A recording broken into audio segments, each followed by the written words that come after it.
Crime की दुनिया के इनर वर्किंग्स, इसके लोग और इसके नतीजों को दुनिया की किसी मूवी ने शायद ही इतने बेहतरीन ढंग से समझाया होगा जिस तरह से हमें द गॉडफादर ट्रिलॉजी ने समझाया है, जहां पर ताकत और परिवार का ऐसा मिला जुला असमंजस दिखाया गया है जो हमें अपनी लाइफ के लिए बहुत कुछ समझा सकता है। यही कारण है कि ये मूवी सीरीज आज तक IMDb की टॉप 250 में टॉप 10 की पोजीशन पर कायम है। और जितनी बेहतरीन कहानी इसकी पर्दे पर है, उतनी ही कई सारी बेहतरीन कहानियां इसके पर्दे के पीछे की भी हैं, जिसको जानने के लिए आप में से बहुत सारे सब्सक्राइबर्स ने हमें कई बार कमेंट किया है। एंड ऑनेस्टली इस चीज के लिए आपका बहुत बहुत शुक्रिया। ऐसे ही ऑसम कमेंट्स करते रहिए और हम वीडियो लाते रहेंगे। तो चलिए इसी नोट पर जानते हैं 15 अमेजिंग, माइंड ब्लोइंग और awesome the godfather series facts, वो भी भारी भरकम स्पॉयलर्स के साथ, क्योंकि आज की वीडियो में आपको पता चलेगा कि इस कहानी को पहले किस जमाने के हिसाब से बनाना था। इसके अलावा आज वो शिप कहां पर है जिससे वीटो कार्लोनी इटली से अमेरिका आया था। जानेंगे कि पहले मार्लन ब्रैंडो को वीटो के रोल के लिए क्यों नहीं कास्ट किया जा रहा था, और उन्हें कास्ट किया गया तो क्यों किया गया, और क्यों नहीं बन पाई गॉडफादर की चौथी मूवी। ये और बहुत कुछ आपका इस वीडियो में इंतजार कर रहे हैं, तो देर किस बात की। हे गाइस, मेरा नाम है पंकज सागर और आपका स्वागत है गेमों को हिंदी के एक और फ्रेश वीडियो में। Now without wasting any more time, let's get started. The godfather movie series based है इसी नाम की नॉवल सीरीज पर, जो पब्लिश हुई थी 1969 में, और इसे लिखा था late American author Mario Puzo ने, जहां पर ये किताब उस समय न्यूयॉर्क टाइम्स के बेस्ट सेलर लिस्ट में लगभग 1.5 सालों तक थी। वहीं पर 2 सालों के अंदर इसकी 9 मिलियन कॉपीज बिकी और आगे आने वाले कई सालों तक ये हिस्ट्री की बेस्ट सेलिंग किताब बनी रही। मारियो पूजो की ऑफिशियल कहानी आने से पहले ही इस कहानी पर मूवी बनाने का प्लान बना लिया गया था, जहां पर उस समय के पैरामाउंट के vice president Peter Bart Mario Puzo के पास बिल्कुल वीटो कार्लोनी की तरह एक ऐसा ऑफर लेकर गए थे जिसे वो ठुकरा नहीं पाए। एक्चुअली पीटर बार्ट ने उनसे डील की कि अगर वो कहानी को कंप्लीट करके इस पर मूवी बनाने का चांस उन्हें देते हैं तो वो अभी के अभी उन्हें $12,000 देंगे और कहानी के कंप्लीट होने के बाद और $80,000 देंगे। वैसे तो मारियो पूजो के असिस्टेंट ने उन्हें ये डील लेने से मना कर दिया था, लेकिन मारियो पूजो उसी समय रिसेंटली $10,000 जुए में हार चुके थे, जिसके कारण उन्हें ये ऑफर लेना ही पड़ा। और 1969 तक पैरामाउंट पिक्चर्स ने एक बार डिक्लेयर कर दी कि वो इस कहानी पर मूवी लेकर आ रहे हैं। गॉडफादर मूवीज को पहली मूवी के टाइमलाइन के हिसाब से ही 1972 में सेट किया जाना था, और इसकी कहानी अमेरिका के न्यूयॉर्क की बजाय कैंसस सिटी में दिखाया जाना था। इसका सबसे बड़ा कारण था इसका एक्सपेंसिव सेट डिजाइन, जो 1940s के टाइम पीरियड के हिसाब से पैरामाउंट को बहुत ही ज्यादा एक्सपेंसिव पड़ रहा था। लेकिन इस मूवी के डायरेक्टर फ्रांसिस फोर्ड कपोला ने इस कहानी के टाइमलाइन के हिसाब से ही इस मूवी को बनाने का फैसला किया, क्योंकि उनके हिसाब से टाइमलाइन को बदलना कहानी और लोगों के साथ बेईमानी हो जाती। तो चलिए गाइस जानते हैं इस सीरीज के कास्टिंग स्टूडियो में कुछ फैक्ट्स के बारे में। तो सबसे पहले मार्लन ब्रैंडो, जिन्होंने वीटो कार्लोनी के रोल को हमेशा के लिए अमर कर दिया, अपैरेंटली पैरामाउंट उनके रूड बिहेवियर की वजह से उन्हें कंसीडर नहीं कर रहा था, लेकिन फ्रांसिस फोर्ड कपोला को वीटो के रोल के लिए वही पसंद आ रहे थे, जिसके कारण पैरामाउंट ने उनके सामने 3 शर्तें रखी। पहला कि Marlon Brando proper screen test देंगे, दूसरा वो मूवी फ्री में करेंगे, और तीसरा उनके बैड बिहेवियर की वजह से मूवी की प्रोडक्शन में हुए किसी भी तरह के नुकसान को वो अपनी जेब से भरेंगे। फाइनली जब पैरामाउंट ने मार्लन ब्रैंडो का टेस्ट फुटेज देखा तो उन्होंने बाकी की शर्तें तुरंत ही हटा दी। वैसे मार्लन ब्रैंडो से पहले इस रोल के लिए लॉरेंस ओलिवर और बर्ट लैंकेस्टर को भी कंसीडर किया जा रहा था। दूसरी ओर माइकल का रोल प्ले करने के लिए जेम्स कान ने भी ऑडिशन दिया था, जिन्होंने फाइनली मूवी के अंदर सोनी का रोल प्ले किया है। वहीं पर रॉबर्ट डिनेरो ने पहली मूवी के अंदर सोनी और माइकल दोनों के रोल्स के लिए ऑडिशन दिया था, लेकिन रोल उन्हें मिल नहीं पाया। फिर भी उन्हें अगली मूवी के लिए यंगर वीटो का रोल आखिर मिल ही गया।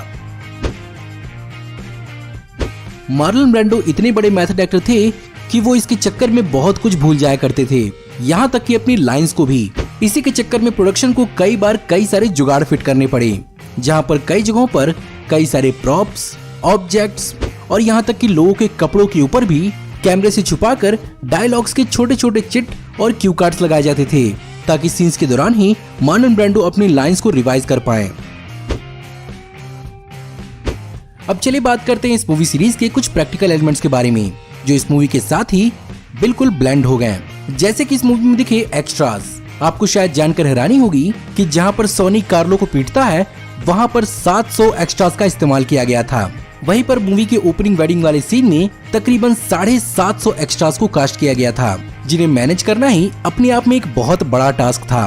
वहीं पर आगे दिखी वीटो कार्लोनी की बिल्ली न्यूयॉर्क की गलियों में घूमने वाली एक आवारा बिल्ली थी, जिसे फ्रांसिस फोर्ड कपोला ने मार्लन ब्रांडो को देकर उनसे सीन्स में इम्प्रोवाइज करने को कहा एंड इवेंचुअली बिल्ली भी मार्लन ब्रांडो के साथ बहुत ही ज्यादा कंफर्टेबल हो गई। वहीं पर मूवी में दिखा कटे हुए घोड़े का सर बेसिकली असली घोड़े का सर था, जिसे लोकल डॉग फूड स्टोर से खरीद कर लाया गया था और कसम से इस सीन को देखकर तो रोंगटे ही खड़े हो गए थे। गॉडफादर की तीनों मूवीज में हमें फ्रांसिस फोर्ड कपोला के परिवार के बहुत सारे लोग देखने को मिले हैं, जिनमें सबसे पहले वीटो की बेटी और माइकल की बहन कॉनी का रोल प्ले करने वाली तालिया शायर फ्रांसिस फोर्ड कपोला की बहन है। वहीं पर फ्रांसिस फोर्ड कपोला के माता और पिता भी इन मूवीज का हिस्सा रहे हैं, जिसमें उनके पिता कारमाइन कपोला ने मूवी में यूज होने वाले साउंड ट्रैक को कंपोज किया है। वहीं पर उनकी माँ इतालिया कपोला भी इन मूवीज के कई हिस्सों में दिख चुकी हैं, लेकिन इस मूवी के अंदर सबसे ज्यादा बार दिख चुकी हैं फ्रांसिस फोर्ड कपोला की बेटी सोफिया कपोला, जो पहली गॉडफादर मूवी में कॉनी और कार्लो के इन्फेंट बेटे के रूप में दिख चुकी हैं। वहीं पर सेकेंड मूवी के अंदर वो एक इमिग्रेंट चाइल्ड के रूप में दिख चुकी हैं और फाइनली थर्ड मूवी के अंदर माइकल की बेटी मैरी के रूप में दिखी। गॉडफादर 2 में दिखा शिप मोशुलू, जिससे वीटो इटली से अमेरिका आता है। इस शिप की भी अपनी एक हिस्ट्री रही है, जहां पर इन रियल लाइफ ये शिप 1904 में स्कॉटलैंड में बनी थी और इसका इस्तेमाल नाजी पायरेट्स अपने एम्युनिशन और हथियार को छुपाने के लिए किया करते थे। ये मूवी गॉडफादर के साथ साथ रॉकी और ब्लो आउट जैसी मूवीज में भी दिख चुकी है। फिलहाल मॉडर्न टाइम्स में शिप फिलाडेल्फिया के पेंस लैंडिंग में डॉक की गई है, जहां पर इसका इस्तेमाल म्यूजियम और रेस्टोरेंट के रूप में किया जाता है। गॉडफादर 2 में वीटो के रूप में रॉबर्ट डिनेरो ने सिर्फ और सिर्फ इंग्लिश के 8 वर्ड्स ही बोले हैं। वैसे रॉबर्ट डिनेरो भी इटालियन ओरिजिन से बिलोंग करते हैं, इसलिए उन्हें कोई ज्यादा दिक्कत तो नहीं हुई, लेकिन एक स्पष्ट सिसिलियन डायलेक्ट में इटालियन बोलने के लिए उन्होंने सिसिली इटली में कई महीनों तक का वक्त बिताया और साथ ही साथ कई जगहों पर रिसर्च भी किया और कई लोगों को ऑब्जर्व भी किया। ऑस्कर के लिए जीतना या उसके लिए नॉमिनेट होना दुनिया के हर एक स्टार का सपना होगा, लेकिन इसकी पहली मूवी के लीड स्टार्स मार्लन ब्रांडो और एल पचिनो ने अपने अपने अलग रीजंस की वजह से ऑस्कर्स को बाइकॉट किया था, जिसमें मार्लन ब्रांडो ने उस समय हॉलीवुड में हो रहे नेटिव अमेरिकन के साथ बुरे व्यवहार की वजह से ऑस्कर्स को बाइकॉट कर दिया। वहीं पर एल पचिनो खुद को बेस्ट सपोर्टिंग एक्टर के रूप में नॉमिनेटेड देखकर गुस्सा हुए थे और वो मानते थे कि उन्हें बेस्ट एक्टर के लिए कंसीडर किया जाना चाहिए था, क्योंकि उनका स्क्रीन टाइम मार्लन ब्रांडो से भी ज्यादा था। माफिया के ऊपर मूवी बने और माफिया से भिड़ंत ना हो, ऐसा कैसे हो सकता है?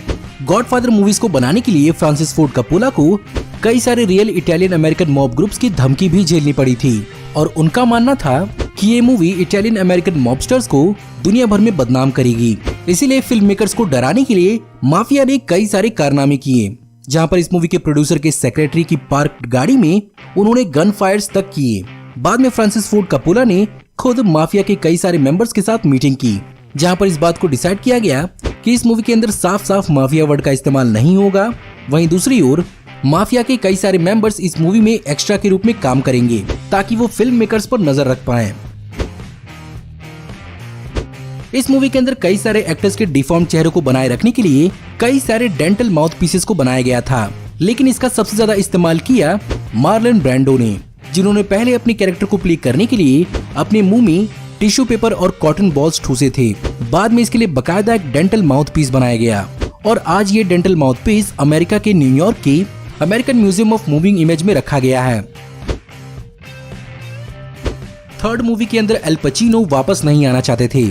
उनके हिसाब से उनका कैरेक्टर माइकल कभी भी अपने भाई का गम नहीं मनाता और साथ ही साथ उसके अंदर कोई भी बहुत बड़ा बदलाव नहीं आता जो उसे अपने गुनाहों का पछतावा करवाए। इस रोल को वापस प्ले करने के लिए फ्रांसिस फोर्ड कपोला ने उन्हें $5 मिलियन का ऑफर किया, लेकिन उन्होंने इसे मना करके $7 मिलियन का ऑफर मांगा।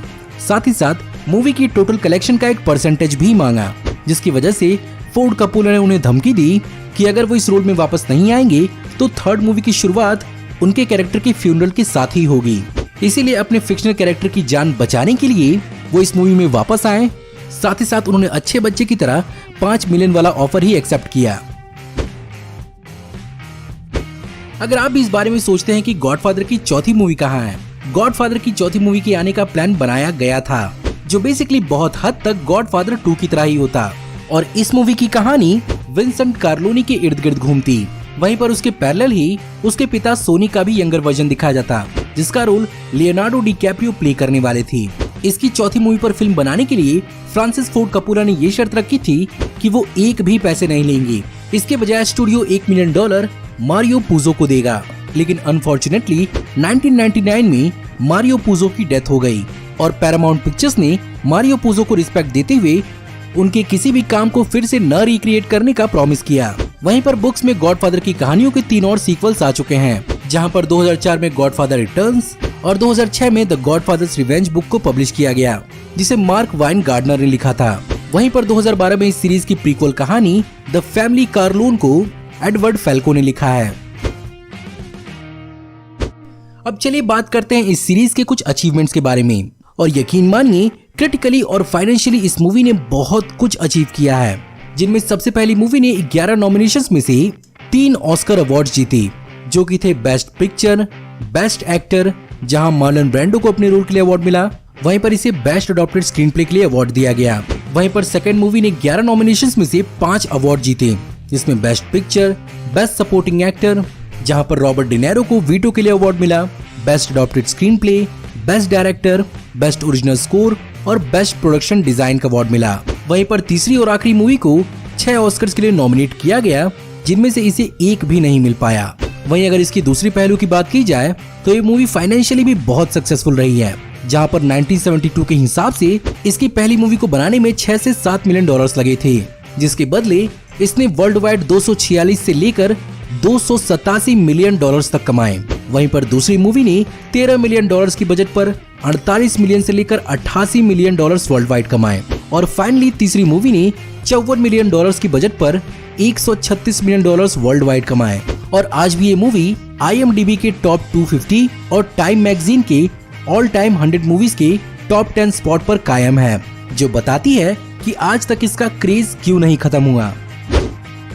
सो गाइज, ये थे दुनिया के सबसे बेहतरीन मूवी ट्रिलॉजीज में से एक द गॉडफादर सीरीज के 15 अमेजिंग, माइंड ब्लोइंग और ऑसम फैक्ट्स। मुझे पूरी उम्मीद है कि आपको ये वीडियो पसंद जरूर आई होगी, और अगर ऐसी बात है तो इस वीडियो को एक लाइक जरूर करिएगा।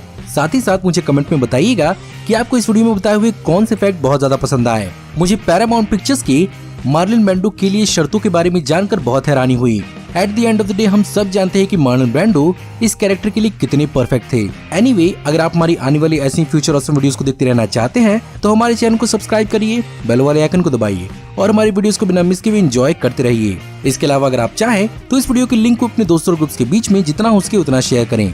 Thank you for watching. See you in the next video. Till then take care, good bye.